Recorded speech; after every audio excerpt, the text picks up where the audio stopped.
안녕하세요. 넷마트 여러분들. 6월 10일 우리 기도첩 또 하루의 시작을 우리 기도로 말씀으로 시작할 수 있는 은혜가 있기를 바랍니다. 제가 잠깐 기도하고 시작하겠습니다. 하나님 감사합니다. 하루의 시작을 기도로 말씀으로 시작할 수 있는 은혜 주신 주님 감사합니다. 오늘 또 말씀과 기도 속에서 참 행복을 누리는 하루 될 수 있도록 하나님 은혜 베풀어 주시옵소서. 예수님의 이름으로 감사하며 기도하옵나이다. 아멘. 음,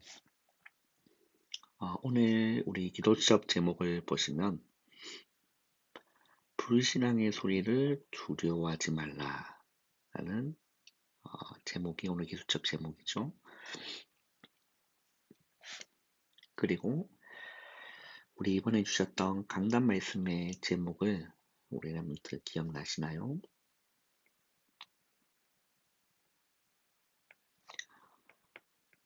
그리스도로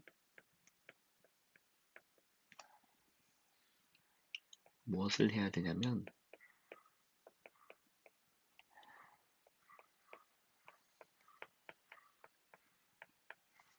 그리스도로 혁신하자가 오늘 이번에 우리 주셨던 이번 주 강단 말씀의 제목입니다. 오늘 기도처 본문을 보시면 민수기 16장 25절에서 35절까지의 말씀, 우리 기도첩에는 30에서 31절 우리 두 절을 한번 읽어보겠습니다. 만일 여호와께서 새 일을 행하사 땅이 입을 열어 이 사람들과 그들의 모든 수유물을 삼켜 산채로 스울에 빠지게 하시면 이 사람들이 과연 여호와를 멸시한 것인 줄을 너희가 알리라. 그가 이 모든 말을 마치자마자 그들이 섰던 땅바닥이 갈라지니라. 이스라엘 백성들이 광야길 가는 동안에 가나안 땅 가는 동안에 불신앙했었던 하나님 앞에 원망했었던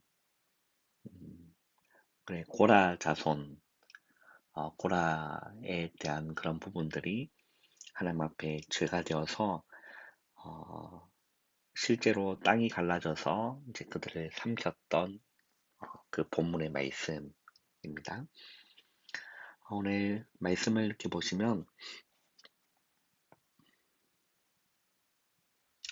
말씀을 들어도 영적 상태에 따라 반응이 달라진다라고 했어요. 이게 무슨 말이냐면 자, 우리 랩먼트들이 말씀을 듣잖아요. 그런데 랩먼트의 영적인 상태에 따라서 반응이 좀 다르다는 이 말이에요. 어떤 말이냐면 똑같은 말씀을 듣는데 은혜 받는 심령이 있고 은혜 받지 못하는 심령이 있습니다. 그게 왜냐면 영적인 상태에 따라서 좌지우지되기 때문에 그렇습니다. 걔 마음 속에 분리신앙이 깊이 자리 잡은 사람은 말씀을 듣고도 불평하고 원망하기 일수라는 거예요. 이렇게 말씀을 이렇게 듣는데 마음속에 불신앙이 깊이 자리 잡은 사람이 있거든요. 근데 그 사람은 말씀을 듣고도 불평하고 원망하기 일수라는 거예요. 이 이스라엘 백성들이 오늘 민수기에 보면 광야길 가는 동안에 가나안 땅 가는 동안에 이런 사람들이 있었다는 겁니다. 불신앙이 깊이 자리 잡아서 늘 원망하고 불평하는 이런 사람들. 그리고 다른 사람의 말과 그 여론, 소문에 휩쓸려 믿음이 흔들리기까지도 한다는 겁니다. 그런데 언약을 붙잡은 사람은 상황의 영향을 받지 않고 하나님께서 주신 말씀을 믿고 따라간다는 거예요. 그러면 언약을 붙잡은 사람들은 무엇이 다른 것일까? 자, 첫 번째 보세요. 내게 일어난 모든 일 속에 하나님의 계획이 있다라는 거예요. 이것이 언약을 붙잡은 사람들의 마음 자세인 겁니다. 나에게 일어난 모든 일 속에 하나님의 계획이 있다라는 겁니다. 하나님의 계획이 있다. 지금의 삶이 광야길처럼 험난하고 예측 불가일 수 있습니다. 그런데 하나님의 보좌와 통하는 기도의 비밀을 누리는 사람은 뭘 찾냐면 하나님의 계획을 찾는다는 거예요. 하나님의 계획. 성막에 둔 향단의 의미와 중요성을 아는 사람은 광야길에서도 응답을 받았으며 하나님이 약속하신 가나안 땅을 밟게 되었다라는 겁니다. 우리 람한테는 어려움과 문제가 오면 하나님의 보좌와 통하는 기도의 비밀을 누리는 사람 되기를 바랍니다. 그래서 원망과 불평을 하기 전에 하나님의 계획을 온전히 발견하는 사람이 되셔야 된다는 거예요. 두 번째입니다. 하나님의 절대 계획을 붙잡아야 합니다. 하나님의 절대 계획을 어떻게 붙잡습니까?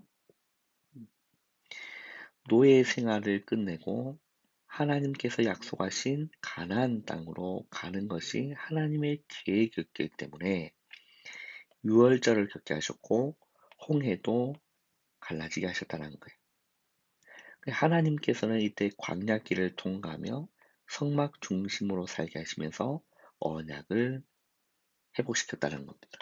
자, 우리 레몬트 잘 보세요.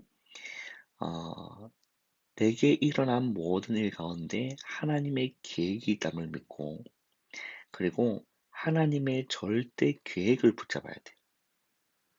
자, 노예 생활을 끝내고 구원받은 하나님의 자녀는 가나안 땅으로 가는 것이 하나님의 절대 계획이었거든요. 그렇기 때문에 유월절을 그렇게 하셨고 그리고 앞에 갈라지지 않을 것 같은 홍해도 갈라지게 하시고 그리고 광야길을 통과하면서 성막 중심으로 살게 하시면서 언약을 회복시켰다라는 거예요. 자, 그러면 지금은 전 세계에 복음이 증거되는 것은 하나님의 소원이자 당연한 계획이라는 겁니다. 지금 광야길 같은 오늘의 삶에서 복음을 누리며 기도의 비밀을 누릴 때 지금 전 현장에 하나님의 계획이 이루어질 것이라는 겁니다. 자, 전 세계에 복음이 증거되는 것은 뭐라는 거죠? 하나님의 소원이다. 237, 5천 종족 살리는 것은 하나님의 소원이고 당연한 계획이라는 거예요. 그래서 우리는 이 계획을 하나님의 절대 계획을 붙잡고 오늘 또 복음을 누리면서 기도의 비밀을 누릴 때 우리라면 대처한 현장에 하나님의 계획이 이루어진다라는 겁니다. 그래서 우리에게 필요한 것은 여러분 다른 것이 아닌 거죠. 이러한 혁신이 일어날 수 있도록 불신앙이 깊이 잡은 그 가운데서 언약을 붙잡는 뭐가 필요한 거죠? 혁신이 필요한 거라는 거예요. 혁신이. 이스라엘 백성들도 광야길 가는 동안에 수많은 사람들이 있었지만 또 대표적으로 각 지파의 대표였던 정탐꾼들이 12명의 정탐꾼들 중에서 10명은 거의 불신앙을 했습니다. 그런데 갈렙과 여호수아 갈렙은 언약을 붙잡는 혁신을 한 거예요.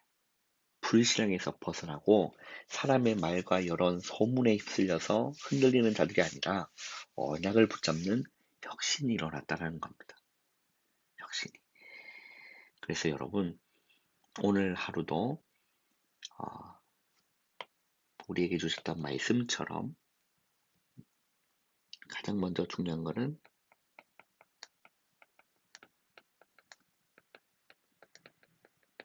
버려야 한다는 거예요. 이게 무슨 말이냐면 갈라디아 2장 20절에 모세님 말씀하셨죠. 내가 죽어야 내가 산다라고 했습니다. 내가 죽는 것이 내가 사는 길이라고 하셨잖아요. 그래서 온전히 우리는 복음 외에는 다른 것을 붙잡는 것을 버리는 겁니다. 그리고 육신적인 내 생각과 안목의 정욕인 내 계획부터 버리는. 그래서 뭘 붙잡아야 되냐면 오직 그리스도를 붙잡는 겁니다. 빌립보 3장 7절에서 8절에 보면 7절 8절에 보면 바울은 그리스도를 위하여 모든 것을 해로 여긴다라고 했어요. 그리고 그를 위하여 모든 것을 잃어버리고 배설물로 여긴다라고 했거든요. 바울은 이러한 혁신을 강행한 이유가 뭐냐면 이렇게 표현합니다. 그런 이유가 그리스도를 얻고라고 했어요. 그래서 왜 그러냐면 바울은 이 그리스도가 충분하기 때문에 다른 것은 잃어버리고 배설물로 여기는 그 혁신을 강행한 이유는 그리스도 얻기 위함이었다는 겁니다. 여러분, 이 그리스도 안에 세상이 줄 수 없는 참된 행복이 이 그리스도 안에 있습니다. 그리고 세상에서 얻을 수 없는 참된 만족도 그리스도 안에 있습니다. 하늘에서 주시는 참된 기쁨이 그리스도 안에 있습니다. 그리고 참된 평안함이 그리스도 안에 있는 거예요. 바울은 이것을 포기하지 않았다라는 거예요. 그래서 그를 위해서 다른 것은 해로 여기고 그리고 모든 것을 잃어버리고 배설물로 여긴 이유는 바울은 이것을 얻기 위해다는 겁니다. 그리스도를 얻기 위해서. 이런 혁신. 여러분 오늘 하루도 정말 복음 하나로 행복하고 충만하시는 오늘 하루 되기를 바랍니다. 기도하겠습니다. 하나님 감사합니다. 하루의 시작을 기도로 말씀으로 시작하신 은혜 주심 주님 감사합니다. 불신앙의 소리에 우리가 흔들리는 자들이 아니라 하나님의 절대 계획을 붙잡고 하나님의 계획하신 모든 붙잡는 기도의 비밀을 누리는 참된 우리 랩먼트의 증인으로 설 수 있도록 인도해 주시옵소서. 예수님의 이름으로 감사하며 기도하옵나이다. 아멘. 오늘 하루도 승리하시길 바랍니다.